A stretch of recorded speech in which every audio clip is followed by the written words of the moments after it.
think that we should be helping young people identify what it is that they want to do, as opposed to telling them what they should be doing.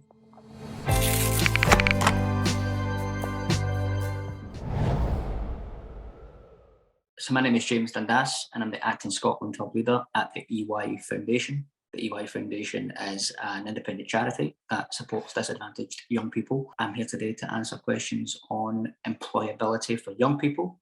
As a young person with mediocre qualifications and a lack of experience, what can I do to help make myself more employable? You should not necessarily assume that by experience, we always mean work experience. That experience could be life experience, something that you do at home, something that you've done at school.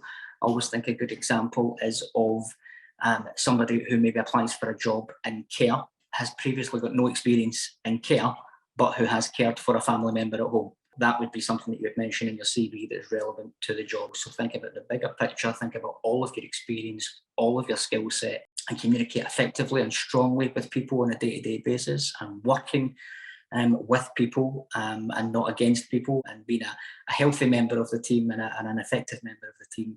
Know what your skill set is, identify those skills, base them on your experience, the life experience, but if you don't have that work experience, use your life experiences to demonstrate how you are the right person for the job. What are some of the biggest challenges young people face in the job market today, and how can they be overcome? So some of the biggest challenges that young people face in the job market today are the sheer vast amount of people applying for each post. That is, in some cases, the biggest problem and the biggest hurdle to young people getting into the jobs market. You overcome that with having a top-notch CV and making sure that CV showcases who you are. You make sure that CV has a lot of things in there that is very specific to you, but a lot of things in there that makes you unique.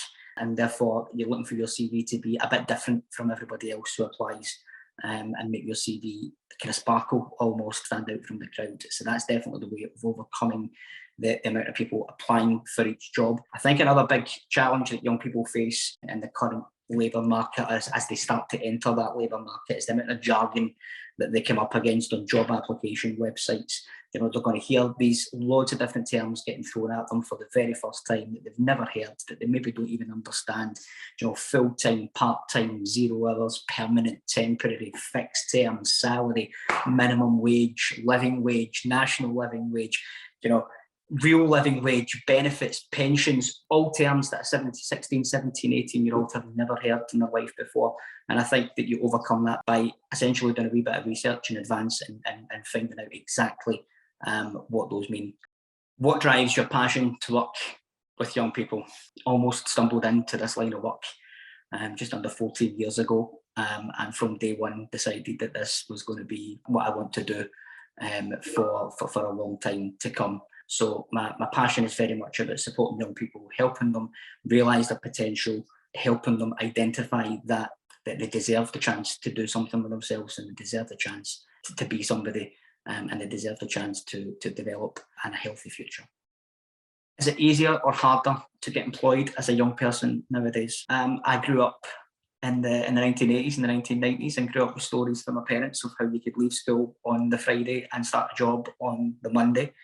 I didn't enjoy that particular privilege when I left school, and so I think that it was certainly harder for me to go and look for a job upon leaving school than it was for my parents.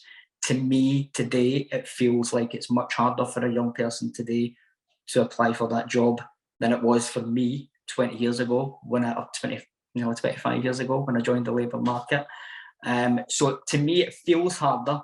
However, the statistics and the information that the government that the government's been sharing with us in recent weeks suggests that there are more jobs than ever. How meaningful those jobs are, or how well paid those jobs are, or what the terms of those jobs are in terms of 0 hours and various different terms that might be added to the contract of that job is unknown. But to me, it certainly feels like a much more challenging landscape to join the labour market today than it did when I joined the labour market 25 years ago. Yeah. Do you think zero hours contracts are ethical?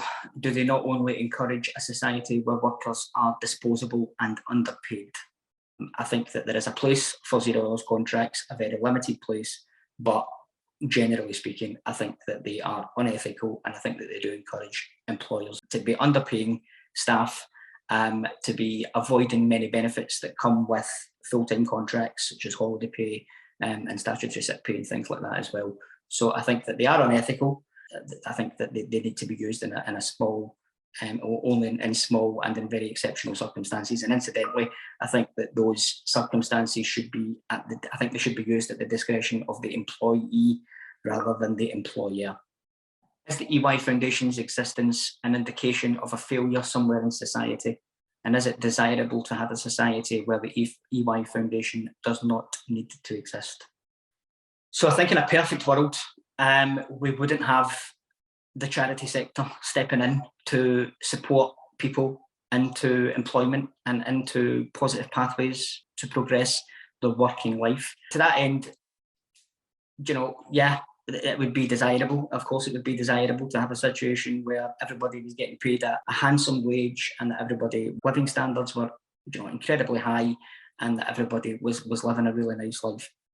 Unfortunately, and it's not just limited or exclusive to our country, it's probably the vast majority of countries across the globe, there has always been poverty, there has always been deprivation. Eradication of it seems like an impossibility when the government and when the state is unable to provide that tailored support that people need to progress themselves into employment or education or training or whatever it might be. Then, I think in many cases, thank goodness we do have a charity sector that steps in to fill the void that the state doesn't. What should the government do to help young people who live in deprived areas and get the skills that they need to start a career? I think that we should be helping young people identify what it is that they want to do, as opposed to telling them what they should be doing. But I think there's a lot of young people that are also being told by the job centre that you should apply for, you should go for this, without actually asking the young person if it plays to their interests or their skill set. And if that young person is to sustain a job for a firm, for the foreseeable years, then it really surely needs to be a job that they enjoy, that they want to do, that they think plays to their interests and their skill set. Otherwise, you're on the risk of them getting really bored and really fed up in a job that they don't like, and therefore running the risk of them very quickly slipping through the net again and ending up back on the benefit system. So the government should be working to identify with young people on a as much of an individual basis as possible, to identify what they want to do and how they're going to get to that destination. What are the benefits of working with an organisation like the EY Foundation? So from my point of view, benefits of working with an organisation like the EY Foundation is knowing that the organisation, from the chief executive all the way through to our frontline staff and everybody else in between, even the back office staff that have nothing to do with our programmes and nothing to do with the direct work that we do with young people, we are all absolutely committed to the cause of supporting young people and helping them progress with their career choices and progress with their future. The whole organisation is firmly behind our objective, whether we are in London or whether we're in Glasgow. And that applies across the board, whether it's, as I say, whether it's supporting our young people with our employability programmes, or whether it's some of the work that we've done recently in regards to the EY Foundations. To me, it's the benefit of working with people who just want to continue to support young people. Should employability skills be included in the school curriculum?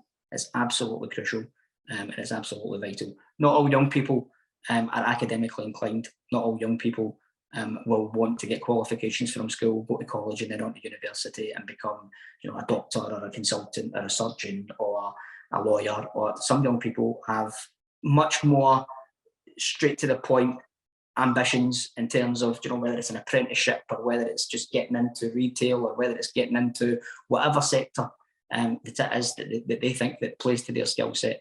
And for that reason, we should not just necessarily focus on progressing young people from school into college or university. We should also focus on the guys that want to leave and just go and get a job, and make sure that in order for them to get that job, they have the leave school equipped with the skills and the information that they need to apply for it and get that job.